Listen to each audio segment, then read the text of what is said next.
Good morning and welcome to Hot Seat. I'm Scott Mitchell. You don't hear much about bipartisanship or even see it much anymore, but it was on display in rural Oklahoma this week. After 8 years, the Frederick Hospital held a ground opening, and officials from both parties were there, state and federal. Also, the USDA Undersecretary of Agriculture for Rural Economic Development was there as well, Dr. Basil Gooden. We had a conversation this week about what the USDA is doing in rural Oklahoma and all across the country. Here are excerpts from that conversation. This administration, the Biden-Harris administration, has been very intentional about making sure that we invest in rural America, that we have resources to bring to rural America to improve rural livability. And that includes reaching underserved areas in rural America, and which rural development has been doing a tremendous job here in Oklahoma.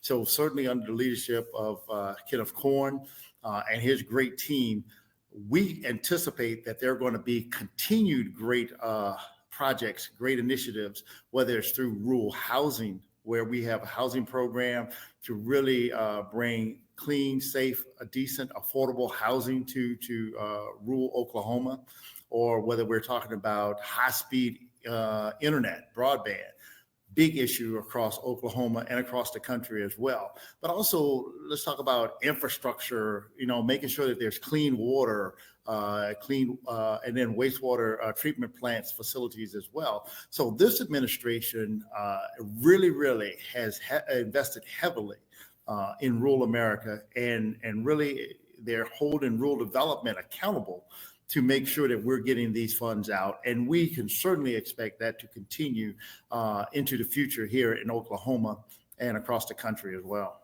What is happening in the rural areas of this country that USDA is involved with, specifically about housing? How are you making things better in the deployment of resources?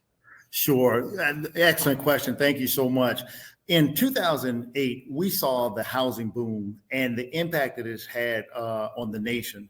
But those things are multiplied in rural areas. The negative impact, the loss of wealth through the housing crisis of 2008. What we saw that people lost generational wealth, especially in low-income communities that were either first-time home buyers, but also communities of color. But rural areas were significantly impacted. What we do recognize is that housing is a fundamental factor in helping people achieve economic well-being and stability. And so we have some tremendous programs, very powerful programs to help low-income individuals actually attain home ownership. And so we provide actually direct loans through our programs where, again, people can come in, or we go to communities as well to really help them acquire funding to purchase a home. But we also will guarantee loans made by other lenders as well. So we have a very robust housing program. And what I like to say that, nothing happens in rural America without a place to stay. So housing is vitally important. Also in that vein, same vein, is broadband. Mike Sanders, former Representative Mike Sanders, the Oklahoma Broadband Office, deploying that money right now.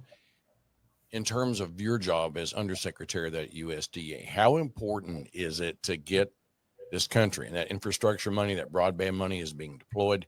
How important is it to improving the quality of life of Oklahomans and all Americans to have broadband connecting our rural areas? Oh, vitally important, Scott. Absolutely. Through the bipartisan infrastructure law, really, the federal government invested billions across the United States. A lot of that funding went directly to the states, but we also have a significant portion of funding to deploy to address the broadband issue, to address infrastructure issues. To speak to your question, it is vitally important that rural America is connected just like the rest of America, these metropolitan areas, because again, we see the benefits, whether it's being able to create jobs, to start businesses, to also maybe connect to telemedicine, and other educational opportunities. So what we are focused on in rural development is making rural America just as appealing as some of the metropolitan areas, making sure that they have the same opportunities as the urban areas. And high-speed internet is a key component of that because it leads to so many other benefits for not only the individuals and the families, but the communities as well. Thanks for watching. See this entire conversation on the Mitchell Talks Facebook page and News 9 News on 6. Follow me at Mitchell Talks.